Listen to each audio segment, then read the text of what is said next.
Okay, let's take a look at the early Mediterranean classical societies. The two main ones we'll be looking at is Greece and Rome. And let's just get this out of the way right now. One of my greatest pet peeves and an error that not a lot of students, but enough make, and it drives me crazy, is they mix up the chronology of the Greek period and the Roman period. Okay, so Greece is the first major civilization of Europe. So Greece comes before Rome.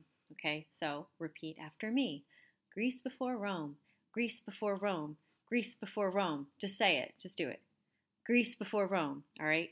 I remember it because grr. Actually, I just remember it, but we need to remember this because not only are you factually incorrect if in some sort of a change over time essay you talk about Rome before Greece, but it also does disservice to the very important idea that Greece lays a foundation upon which Rome builds. I think it's very similar to Latin America, that we see so many similarities between the Olmec, the Maya, and eventually the Aztec because they build on those mother societies. One of our best examples of that is religion. And if you know anything about Greek and Roman religions and their cultures, you know that the Romans essentially took the polytheistic gods of Greek culture. So I have here just a couple of charts showing the side by side of Greek and Roman gods. So we have Zeus in the Greek pantheon, and his Roman equivalent is Jupiter, and they have pretty much the same roles and very similar stories. We have Poseidon in the Greek pantheon, and Neptune in the Roman one. We have Aphrodite, a goddess of love, in the Greek pantheon, Venus in the Roman. So you get the idea. So they will build off one another. So look for those things. But of course, they also have their own unique independent history. So let's talk about them. All right, the precursors to the classical Greek civilizations are the Minoans and the Mycenaeans. And you don't really need to know a lot about them, but we need to get to the classical time period and look for some foundational ideas. So the Minoans existed on the Isle of Crete, and they exist from 2000 BCE through around 1450 BCE, so kind of the same time as our earliest like Chinese societies, like the Shang and the Zhou dynasties. They have a writing system called Linear A that is largely indecipherable. We don't really know what it says. So everything is based off of archaeological evidence and a lot of art, of which much exists. And so we start to see things that look pretty Greek. So we can see where the Greeks got some of their ideas. So here is a painting, a fresco of two children boxing, right? And we know that boxing becomes a big thing in the Olympics, right? So that has a precursor, as we see there. One of my favorite things from Minoan society is their obsession with bull leaping and all these rituals with bulls. So here we see a fresco of bull leaping, which was a sport, which seems like you got this bull and someone just did some acrobatics over it. This is believed to be a precursor to Spanish bullfighting later on. So just to see some of the foundations of where these things come from. There was a lot of bull worship throughout early Greek societies. If you're familiar at all with the legend of the labyrinth and the Minotaur, that should make sense to you. But that's some of the stuff going on in the Minoan societies. The Minoan societies kind of fall, it's more dissipate, and then we see the rise of the Mycenaean societies. So rising around 1450 BCE, lasting to around 1100 or 1000 BCE. The Mycenaean societies go beyond the Crete Islands and go into what we consider more of Greek mainland. They also have a writing system, Linear B, which we can read, and many of the stories find their way into Greek stories later on, right? So the Greeks were largely inspired by Mycenaean societies. One of the best ways we see this is through the author Homer. There's a lot of controversy over Homer. It's quite possible that he never existed as a singular person. Many people might have been Homer, and then we just collected those stories over time and attributed it to one person. We don't know. If Homer truly existed, he existed around 800 BCE, which would be shortly after the fall of the height of the Mycenaean era. And his stories, the Iliad and the Odyssey, are believed to be stories that are based off of the Mycenaean age, right? So King Agamemnon plays a big role in his stories. This is the funerary mask of King Agamemnon made in the Bronze Age in the Mycenaean era. And we know this becomes a huge part of Greek culture. If anything, when people think of Iliad and Odyssey, they think, oh, this must be a part of the golden age of Greece. But it's not. It's a precursor to Greece, or the classic Greek societies that they embrace and they build upon. And linear A also helps, linear B helps to inform the Greek alphabet. Okay, so when we talk about classical Greece, there are two main phases to classical Greece. The first main phase is the polis period, or the city-state period, right, which is around kind of 500 BCE-ish. At this point, Greece is made of a collection of many, many city-states, right? And we've seen this before in history. They are autonomous or self-ruling. They all have their own independent economies. And when things are good, they trade very peacefully, but they also went to war quite often, right? So see, these are some of the city-states and some of their surrounding districts. So some big city-states, Athens was the largest of them, owned many of the territories in and around Attica. We have Sparta is one of our other very famous ones. Ephesus is another famous one. You don't really need to know all of them, right? But it's important that you know that they were autonomous. They had their own economic activities going on, specializations.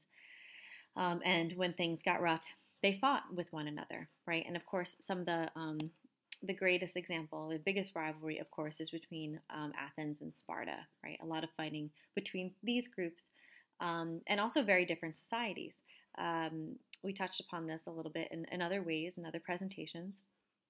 But as a review, if you've never engaged in this before, Sparta is our militaristic society. They didn't have a lot going on, like agriculturally or craft-wise. So their biggest export, in a way, was like war and defense. And unlike Athens, there was this heavy emphasis on equality, right? That all citizens were technically equal. All citizens had to participate in the military. Whereas Athens was extremely unequal, which we've already begun to look at in class.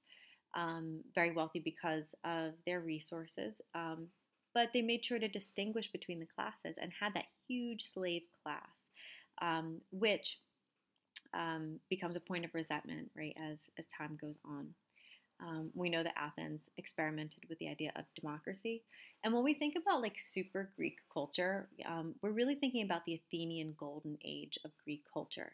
So many of those great playwrights that some people know, like Sophocles, or the big thinkers, like Plato and Aristotle, right? They're all coming out of Athens, right? So that really comes to one major city-state. It's not uniform throughout all of these Greek city-states.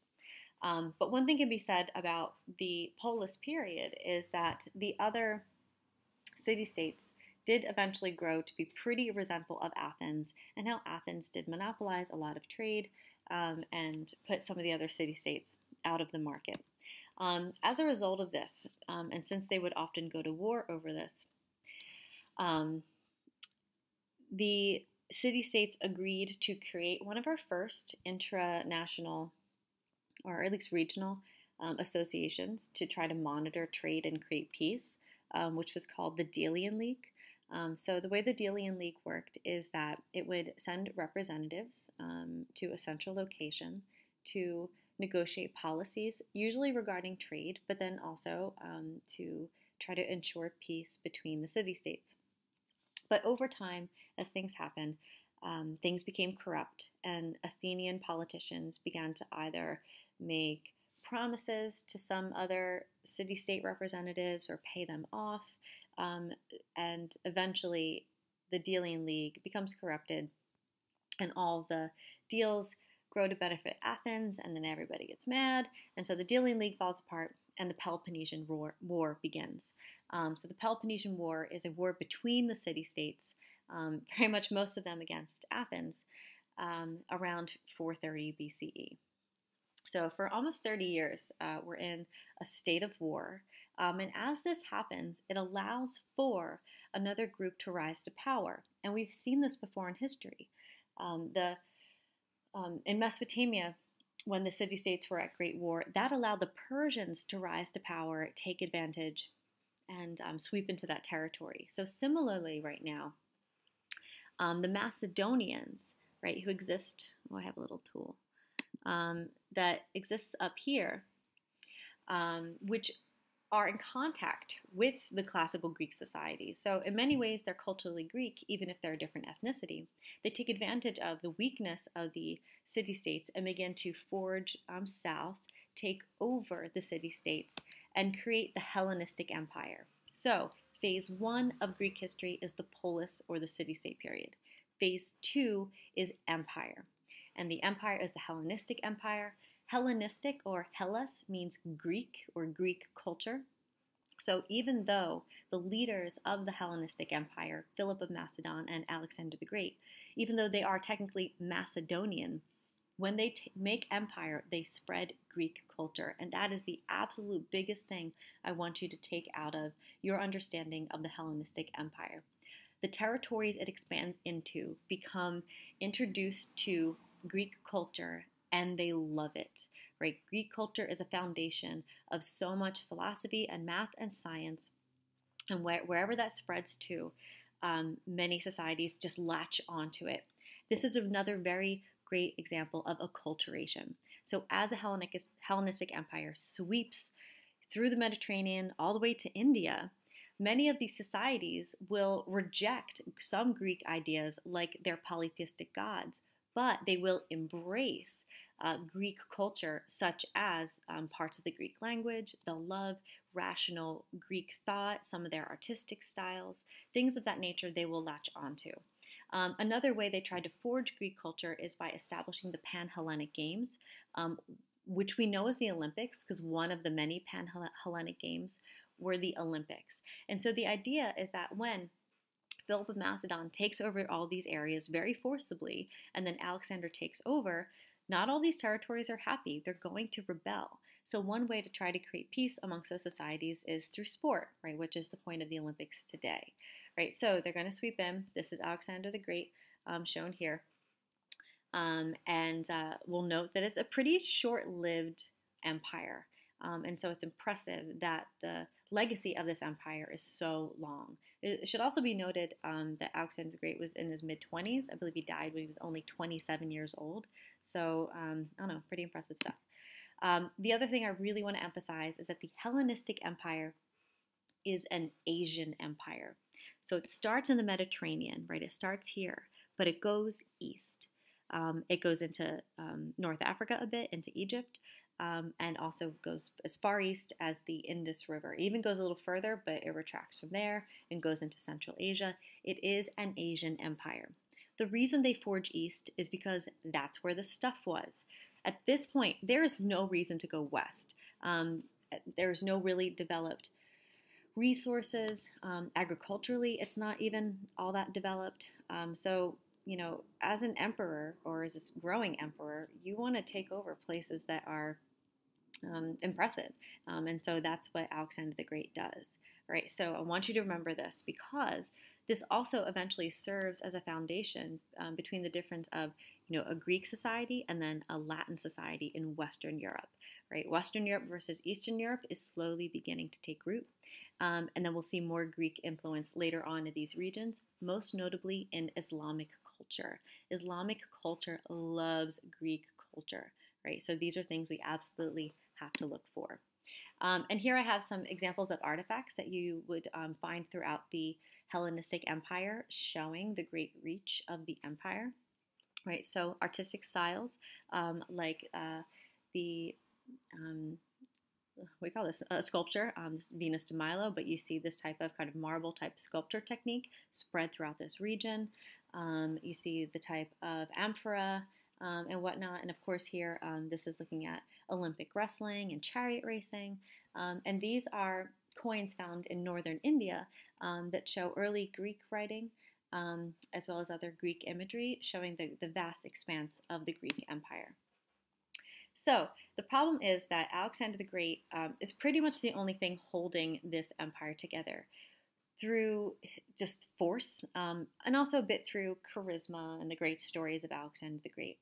So when he dies in 323, that's essentially the end of the Hellenistic Empire. It technically splits into three because as he dies, they realize it's too hard to manage this gigantic empire, so they split it into three with one of his key generals at the head of each of the empires. So in what is now considered Egypt, this is the Ptolemaic Empire.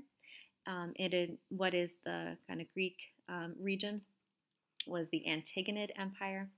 And a great expanse around here is the Seleucid Empire, which has crossover with the Persian Empire. The one thing I want you to remember is that the Hellenistic Empire is the official end of the Persian Empire that at that point was led by Xerxes. So now we're starting to piece together some of the regions that exist at the same time. Even though the empires are technically finished, as I said, the cultural legacy will persist, specifically with Greek culture. But what I want you to look at right here, I know this is a funny map and you might not be able to read it, but here we have the sub-empires. But in the Italian boot, the Roman Republic is already growing. So as the Hellenistic Empire is dying, the Roman Republic is growing, right? So these empires do exist at the same time, right? But the greatness of the Roman Empire does not thrive until well after the great Hellenistic Empire has crumbled, right? So let's talk Rome. All right, the precursors to the great Roman Empire, first and foremost, are the Etruscans. We don't need to know much about the Etruscans, simply that they are the first people to populate central Italy. It's where we get the term for the region Tuscany. And they will greatly influence Roman culture. They're best known for a lot of their art. They also didn't leave behind any decipherable writing, but their art is great. Their sarcophagi are very famous. If you look here, if you think about, that this was made, around, it was like 700 BCE. This is extremely advanced sculpture work, and it will directly influence a lot of the Italian Renaissance sculptors. So laying a foundation artistically. The Etruscans, over time, lose power. They were eventually seen as very corrupt kings, and we have a series of what then are considered Roman kings overthrow them and found the city of Rome. So the first phase of technical Roman history is the Kingdom of Rome, which we don't need to know much about. You may remember the very creepy legend of the founders of the Kingdom of Rome, right? The children, Remus and Romulus, who are abandoned and then raised by the she-wolf, and here they are, suckling at the teats of the she-wolf. Creepy stuff. The Roman kings were considered very corrupt, and they were eventually overthrown and replaced with the Republic. So the Roman Republic lasts from 509 BCE to around 27 BCE. There's a weird transition period.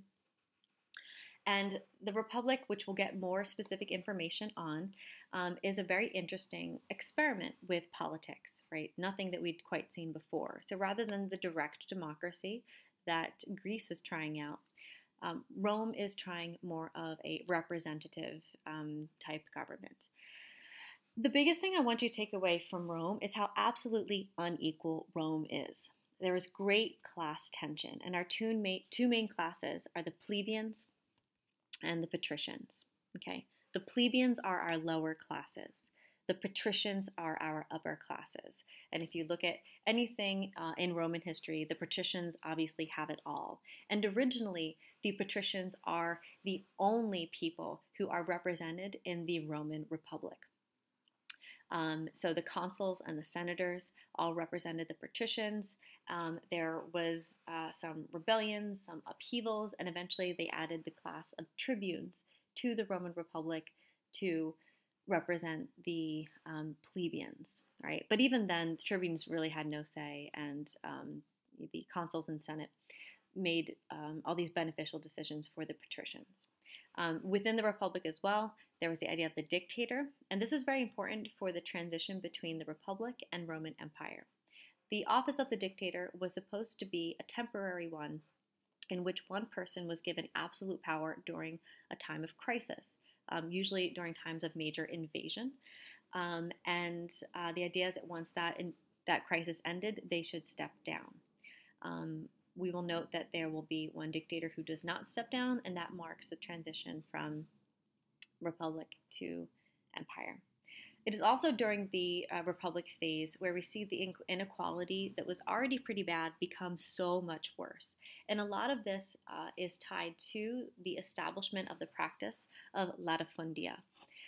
So originally, under Etruscan times and even the kingdom period, there was a lot of small-scale farming. And so plenty of families lived far away from these growing urban centers and did their own farming.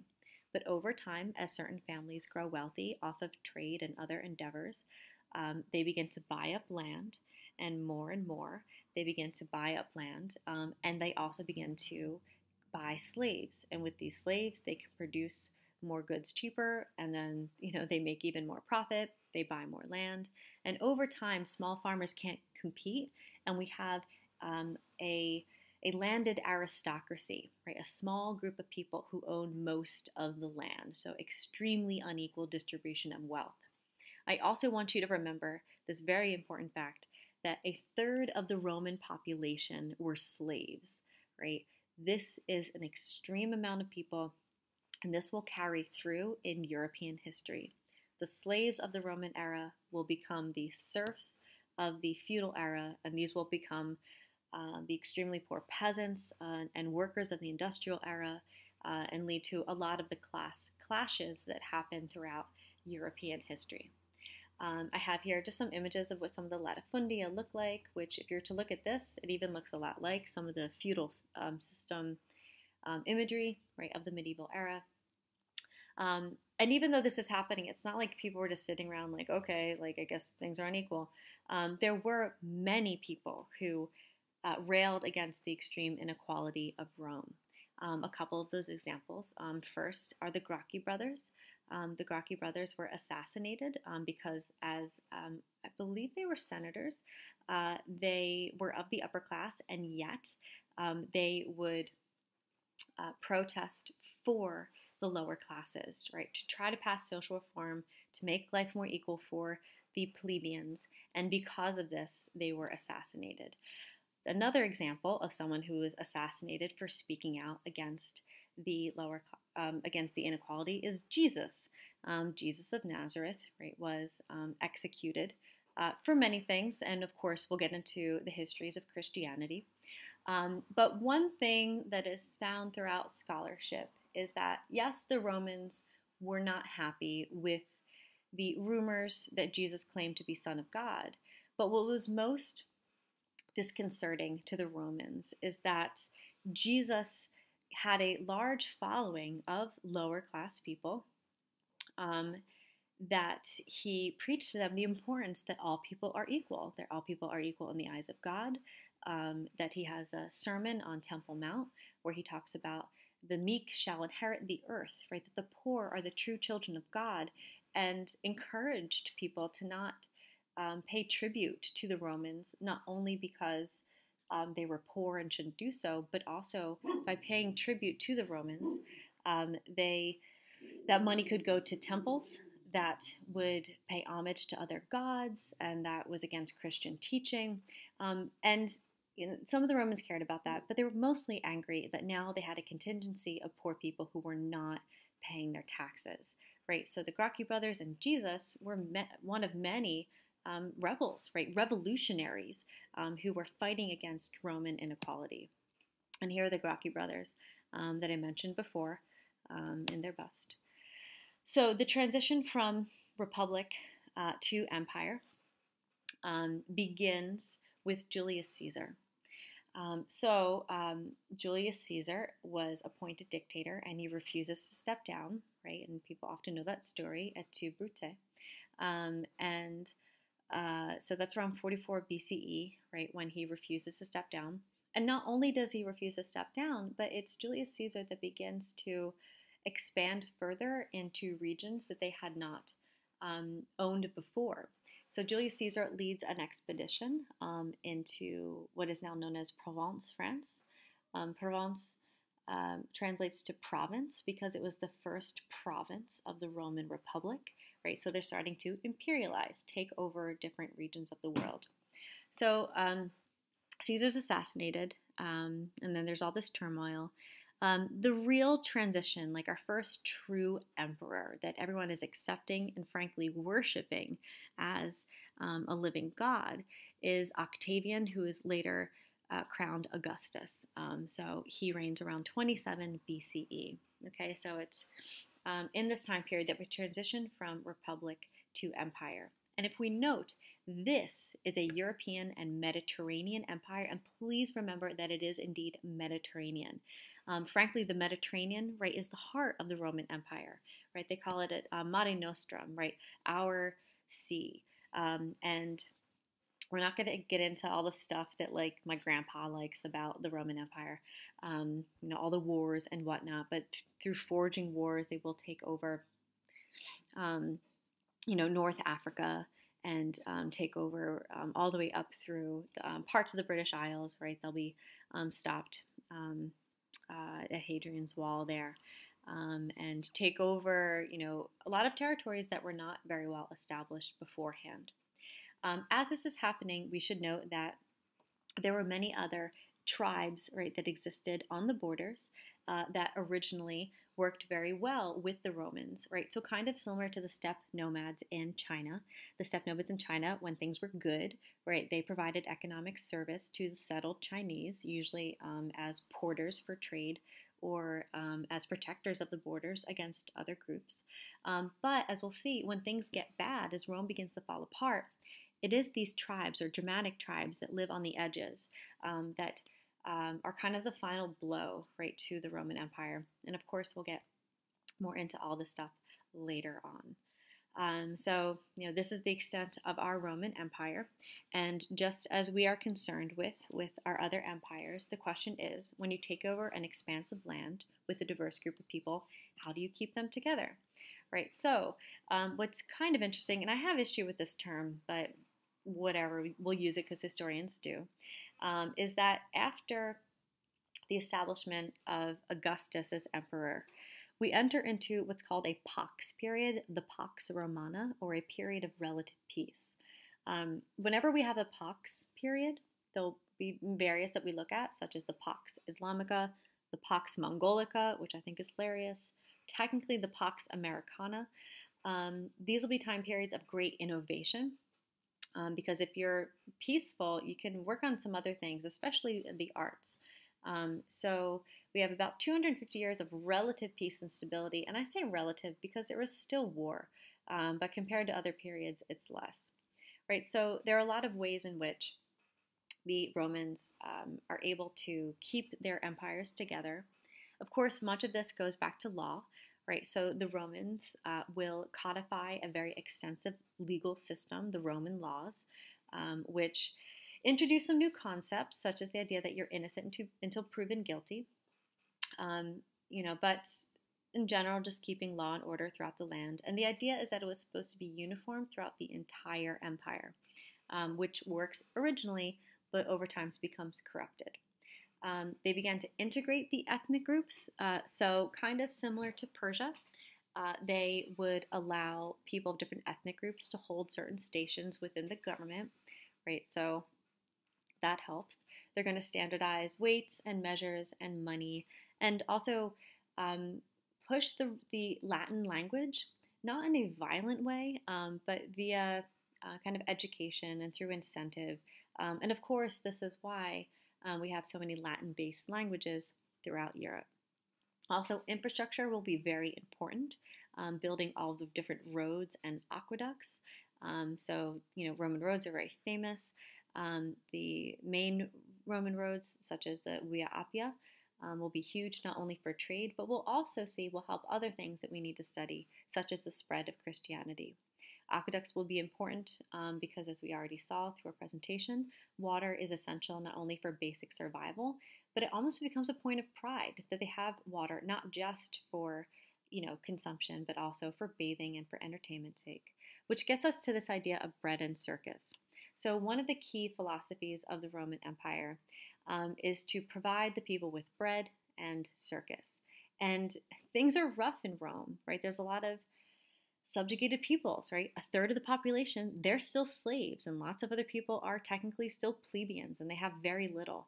And one way to make people forget that they are indeed subjugated is to feed them and entertain them, right? Because as long as you got snacks and something cool to watch, you're going to forget how bad your life is. So the examples of Circus, of course, is the Circus Maximus, right, with all the chariot races that would happen, and of course the Colosseum, right, where you can do anything like watch gladiators fight or watch Christian martyrs have to run away from lions.